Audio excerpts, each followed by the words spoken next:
Aquarelle, masque d'opéra chinois, peinture. La mode aquarelle a beaucoup de similitudes avec un cri de chaîne, mais avec beaucoup de dégradés en gris. Après la pluie, il y a beaucoup de nuances de gris dans la ville.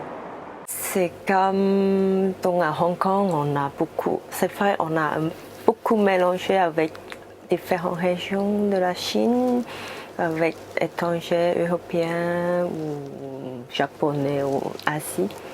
Donc c'est comme, ouais, je pense que c'est un bon mélange. C'est un cadeau de la nature, de l'eau. Pour moi, l'aquarelle, en fait, ce sont des couleurs très simples. Un bleu ciel, le jaune du soleil, le vert de la pelouse, le rouge des fruits. Quelque chose de léger et de sympathique, de très éclairé. Voilà, qui libère l'esprit, en fait.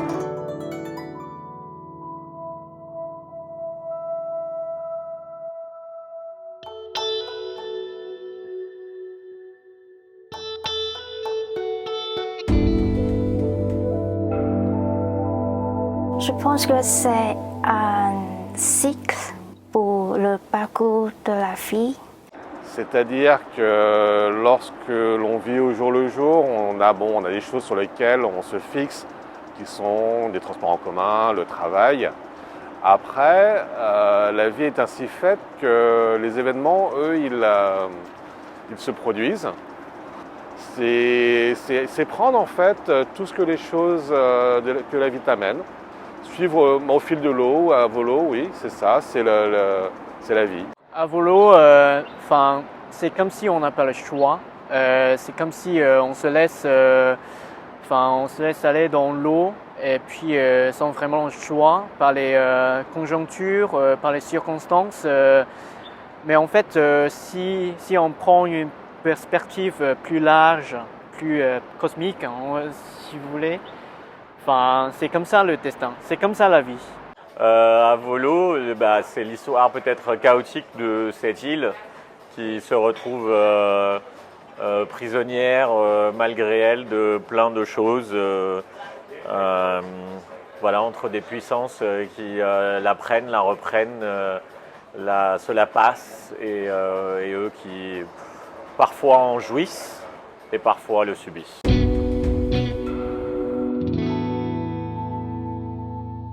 Engloutir, il y a autant la nourriture qui est important, mais il y a aussi un autre côté où les Hongkongais ils prennent vraiment la culture des autres en considération et l'intègrent à eux et ça fait un melting pot. Du coup, je reviens à la nourriture de la fondue. Mais c'est vraiment ça ce qui m'évoque en ce moment. Le tunnel qui connecte les régions de l'Est et de l'Ouest sur l'île de Hong Kong.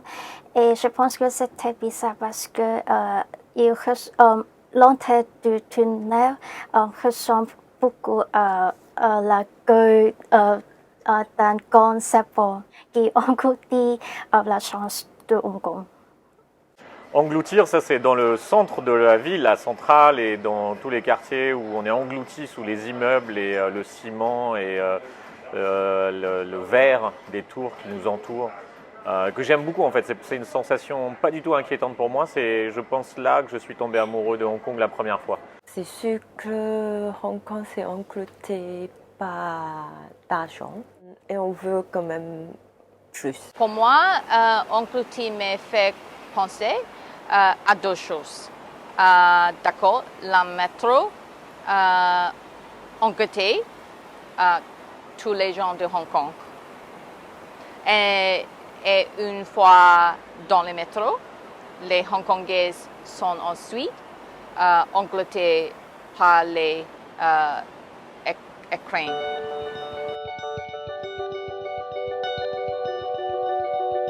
Oui, je pense que c'est une caractéristique des Hongkongais parce que je pense que Hongkongais est toujours thé soupe.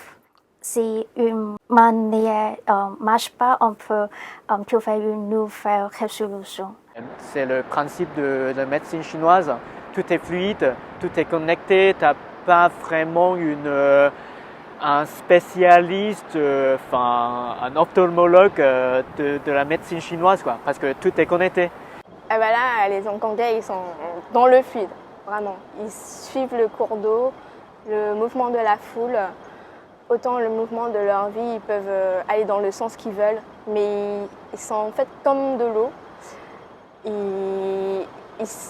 Vraiment, ils naviguent entre les choses et ne font pas d'obstacles ou ne se crispent pas comme la glace. Et ça, je pense que c'est leur point fort, d'être aussi souple et de ne pas se cantonner à une chose et vraiment passer à autre chose. Partout à Hong Kong, les gens et les transports sont fluides. Et tout le monde se vit c'est comme une chorégraphie fluide. Je pense que je suis assez fluide. Ouais. C'est très chinoise, je pense. C'est très chinoise. Ouais.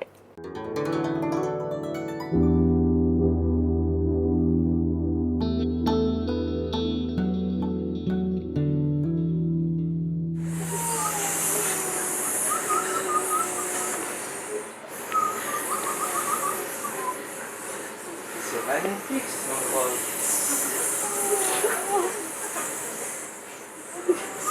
Ça me fait penser à mon enfance. C'est joli, hein. Mangrove, Man Ko. Man, en fait, c'est le prénom d'une personne. Et Ko, en fait, c'est le suffixe que l'on va apposer pour montrer une politesse, en fait, à la personne. Donc, qui veut dire grand frère. Et qui veut dire que lorsqu'on s'adresse à la personne, si je dis à la personne Man Ko, avant de lui poser une question, ça veut dire que je vais être attentif à ce qu'il va me dire, que je vais être à l'écoute de sa sagesse et de son savoir.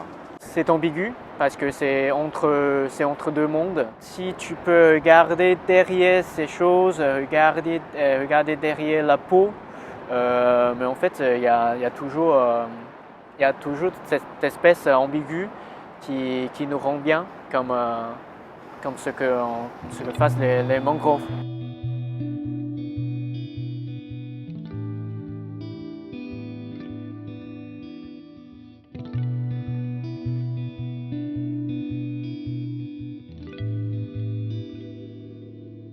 C'est une ouverture d'esprit, c'est un véritable bien-être.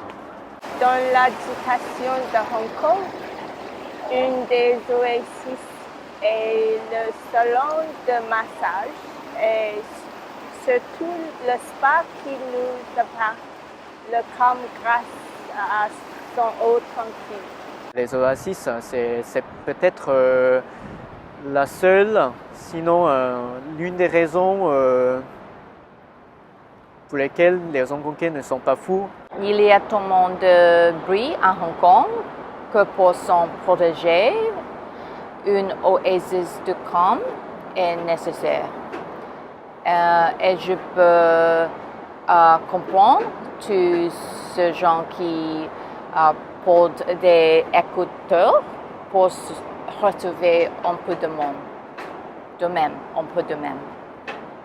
C'est aussi lorsque les Hongkongais vont se recueillir dans les temples ou méditer aussi également, faire leurs prières, vraiment recentrer leurs priorités là-bas. Ça permet vraiment de travailler tout ça et d'enlever tous les tumultes de la vie quotidienne.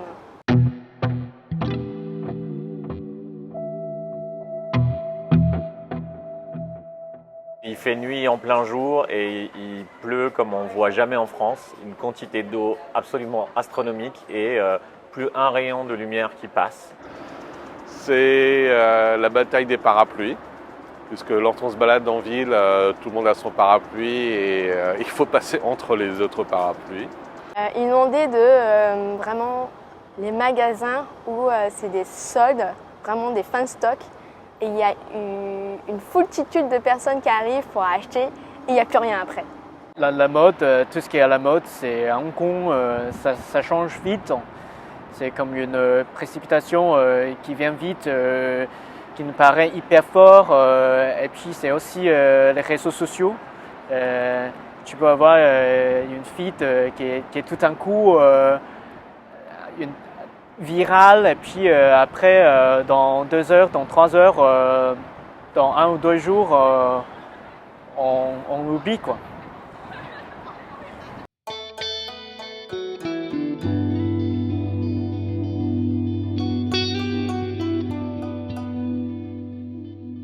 Alors plouf, ça m'évoque un plat qu'on se retrouve entre les Hongkongais autour d'un espèce de pot-au-feu, mais je sais pas, c'est une fondue en fait, une fondue et tout le monde peut mettre vraiment ce qu'il veut manger. C'est-à-dire d'abord on met les légumes, comme ça il y a vraiment les goûts un peu fades qui ne prédominent pas. Et ensuite on met soit la viande ou du poisson ou autre chose et ça rajoute le goût dans tout le bouillon en fait. Et ça c'est l'instant du plouf où lorsqu'on met la nourriture dedans et c'est génial. C'est le son et le plus attendu chaque année. On monte sur le bateau, on profite de la balade et là, on va aller nager. Donc, qu'est-ce qu'on va faire? On va plonger dans l'eau. Et le plouf, en fait, c'est l'image de la personne qui va se mettre au plus haut point du bateau, qui va sauter, se mettre en boule et faire une bombe qui va éclabousser tous les gens aux alentours. C'est la belle vie. C'est un lien très privilégié entre nous et la nature. C'est plouf, ça fait du bien. À la piscine, quand je plonge, quand je plombe à l'eau, mais je ne sais pas nager, mais j'aime bien plonger dedans. Pour moi, plouf, c'est le son de la pluie pendant le mousson. C'est le sas de décompression quand j'en ai besoin en semaine. Il n'y a pas beaucoup de gens qui peuvent en profiter dans plein de villes dans le monde et ici on a la chance de pouvoir y aller un mardi soir après une réunion qui s'est mal passée, plouf et puis ça repart.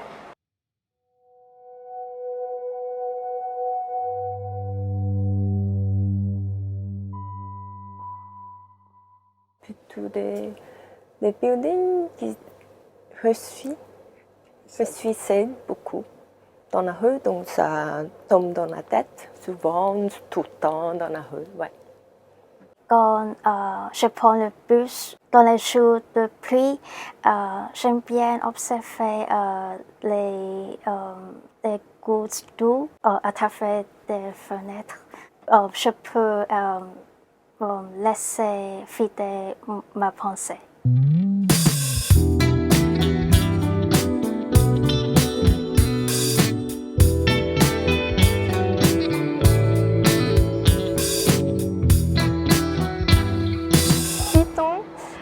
Je dirais les Hongkongais eux-mêmes, parce que autant ils peuvent paraître très stoïques, mais à l'intérieur, en fait, ils sont pleins d'idées délurées, ils ont plein d'idées à la fois loufoques qu'on n'oserait même pas en Europe.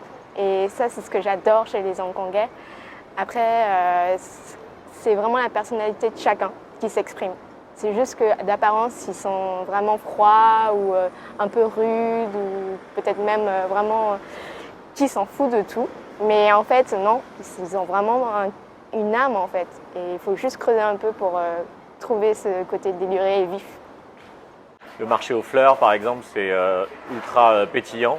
Et j'emmène toujours les touristes là-bas pour sentir un peu cette vibe particulière de ce côté-là de Hong Kong. Voilà. Plutôt que le son qu'il y a quelque chose je veux sortir, vraiment le mot sortir pour moi, ouais, quelque chose je veux, ouais.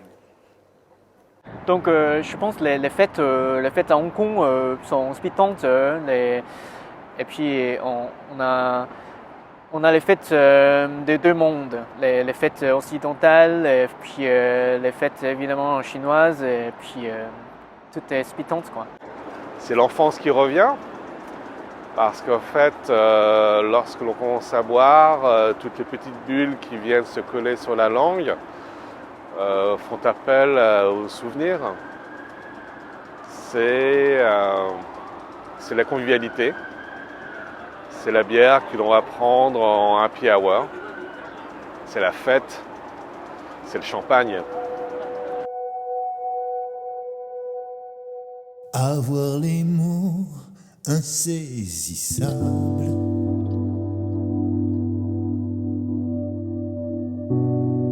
des mots comme l'eau indispensables,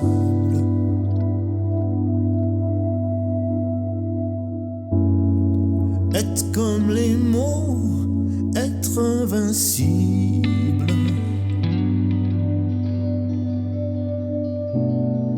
Avec 10 mots, vise l'impossible.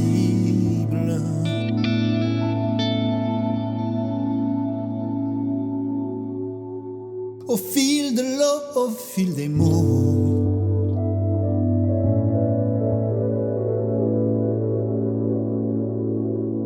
au fil de l'eau, au fil des mots.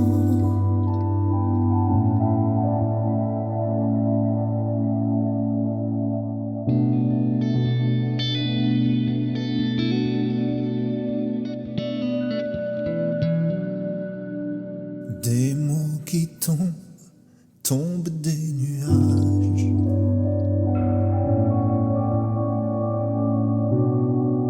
que l'on ramasse sur les rivages.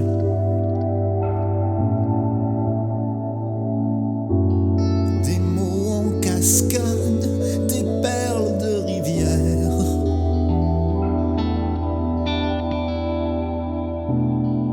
Qui font parler la terre entière.